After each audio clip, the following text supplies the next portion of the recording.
రెండవ దినవృత్తాంతముల గ్రంథము 20వ అధ్యాయము. ఇది అయిన తరువాత మోయాబీయులను, అమ్మోనీయులను, మేయోనీయులలో కొందరును దండెత్తి యెహోషాపాతు మీదకి వచ్చిరి. అంతలో కొందరు వచ్చి సముద్రము ఆవల నుండి సిరియనుల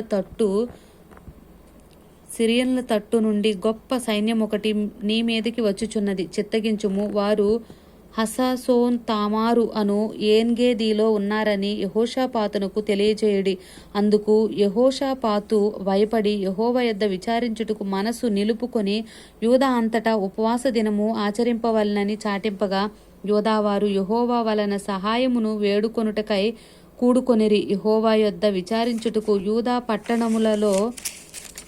యూదా పట్టణములన్నిటిలో నుండి జనులు వచ్చిరి. యెహోషాపాతు యెహోవా మందిరములో కొత్త శాల ఎదుట సమాజముగా కూడిన యూదా యెరూషలేముల జనుల మధ్యను నిలువబడి, మా పితరుల దేవా యెహోవా, నీవు ఆకాశమందు దేవుడవై ఉన్నావు. అన్ని జనుల రాజ్యములను ఏలువాడువు నీవే. నీవు బాహుబలము గలవాడవు, పరాక్రమము గలవాడవు. నిన్నెదిరించుట ఎవరికిని బలము చాలదు. నీ జనులైన ఇశ్రాయేళ్ల ఎదుట నుండి ఈ దేశపు కాపరస్తులను తోలివేసి, నీ స్నేహితుడైన అబ్రహాము యొక్క సంతతికి దీనిని శాశ్వతముగా ఇచ్చిన మా దేవుడవు నీవే.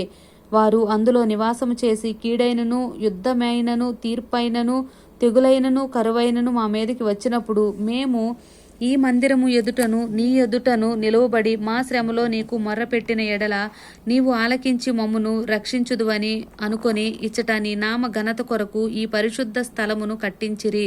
నీ పేరు మందిరమునకు పెట్టబడెను గదా. ఇశ్రాయేలు ఐగుప్తులో నుండి వచ్చినప్పుడు నీవు వారిని అమ్మోనీయులతోనూ, మోయాబీలతోనూ, శెయీరు మన్యవాసులతోనూ యుద్ధము చేయనీయలేదు. కనుక ఇశ్రాయేలు వారిని నిర్మూలము చేయక వారి ఎదుట నుండి తొలగిపోయి మేము స్వతంత్రించుకొనవలనని నీవు మాకిచ్చిన నీ స్వాస్థ్యములో నుండి మమ్మను తోలివేయుటకై వారు బయలుదేరి వచ్చి మాకెట్టి ప్రత్యుపకారము చేయుచున్నారో దృష్టించుము. మా దేవా, నీవు వారికి తీర్పు తీర్చవా? మా మీదకి వచ్చు ఈ గొప్ప సైన్యముతో యుద్ధము చేయుటకును మాకు శక్తి చాలదు, ఏమి చేయుటకును మాకు తోచదు. నీవే మాకు దిక్కు అని ప్రార్థన చేసెను. యూదా వారందరూ తమ శిశువులతోనూ, భార్యలతోనూ, పిల్లలతోనూ యెహోవా సన్నిధిని నిలువబడి, అప్పుడు మత్తన్యాకు పుట్టిన యెహీయేలు కుమారుడైన బెనాయాకు జననమైన జకర్యా కుమారుడును, ఆసాపు సంతతివాడును, లేవీయుడునగు యహజీయేలు సమాజములో ఉండెను. యెహోవా ఆత్మ అతని మీదకి రాగా అతడిలాగు ప్రకటించెను, యూదావారులారా, యెరూషలేము కాపురస్తులారా, యెహోషాపాతు రాజా, మీరందరూ ఆలకించుడి. యెహోవా సెలవిచ్చున్నదేమనగా, ఈ గొప్ప సైన్యమునకు మీరు భయపడకుడి, జడియకురి. ఈ యుద్ధము మీరు కాదు, దేవుడే జరిగించును. రేపు వారి మీదకి పోవుడి. వారు జీజు అను ఎక్కుడు మార్గమున వచ్చెదరు. మీరు యెరూవేలు అరణ్యము మందరమునున్న వాగు కొన దగ్గర వారిని కనుగొందురు. ఈ యుద్ధములో మీరు పోట్లాడవలసిన నిమిత్తము లేదు. యూదావారలారా, యెరూషలేము వారలారా, మీరు యుద్ధ పంక్తులు తీర్చి నిలవబడుడి. మీతో కూడనున్న యెహోవా దయచేయు రక్షణను మీరు చూచెదరు. భయపడకుడి, జడియకుడి. రేపు వారి మీదకి పోవుడి. యెహోవా మీతో కూడా ఉండును.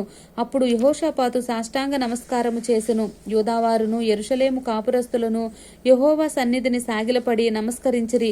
కహాతీయుల సంతతి వారును, కోరాహీయుల సంతతి వారునగు లేవీయులు నిలువబడి గొప్ప శబ్దముతో ఇశ్రాయేళ్ల దేవుడైన యెహోవాను స్తుతించిరి.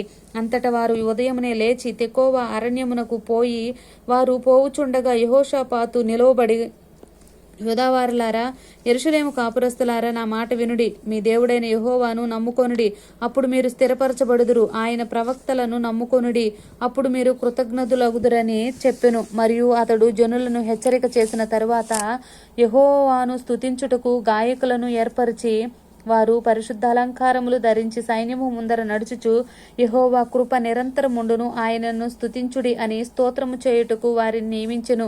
వారు పాడుటకును స్తుతించుటకును మొదలు పెట్టగా, యెహోవా యూదా వారి మీదకి వచ్చిన అమ్మోనీయుల మీదను, మోయాబీయుల మీదను, శేయీరు మన్యవాసుల మీదను మాటుగాండ్రను పెట్టెను. కనుక వారు హతులైరి. అమ్మోనీయులను, మోయాబీయులను, శేయీరు మన్య నివాసులను బొత్తిగా చంపి నిర్మూలము చేయవలనని పొంచియుండి వారి మీద పడిరి. వారు శేయీరు కాపురస్తులను కడముట్టించిన తరువాత తమలో ఒకరునొకరు చంపుకొనుటకు మొదలుపెట్టిరి.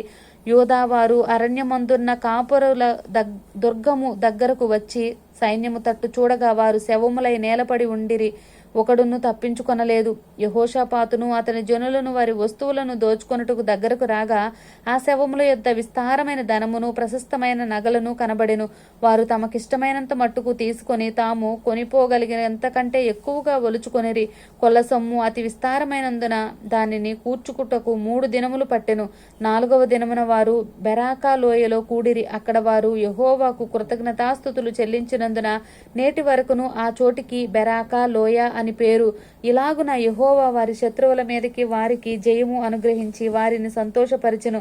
కనుక యెరూషలేమునకు ఉత్సవంతో మరలవలనని యూదా వారును యెరూషలేము వారును వారందరికీ ముందు యెహోషాపాతును సాగి వెళ్ళిరి. వారు యెరూషలేములోనున్న యెహోవా మందిరమునకు స్వరమండలములను సితారాలను వాయించుచు బూరలు ఊదుచూ వచ్చిరి. ఇశ్రాయేళ్ల శత్రువులతో యెహోవా యుద్ధము చేసినని దేశముల రాజ్యముల వారందరూ వినగా దేవుని భయము వారందరి మీదకి వచ్చును. ఈ ప్రకారము అతని దేవుడు చుట్టూ ఉన్న వారిని జయించి అతనికి నెమ్మదిని అనుగ్రహించగా యెహోషాపాతు రాజ్యము నిమ్మళముగా ఉండెను. యెహోషాపాతు యూదా రాజ్యమును ఏలెను. అతడు ఏలనారంభించినప్పుడు 35 సంవత్సరముల వాడై యెరూషలేములో 25 సంవత్సరములు ఏలెను. అతని తల్లి షిల్హీ కుమార్తె, ఆమె పేరు అజూబా. అతడు యెహోవా దృష్టికి యథార్థముగా ప్రవర్తించి తన తండ్రి అయిన ఆసా మార్గమందు నడుచుచు దానిలో నుండి తొలగిపోకుండెను.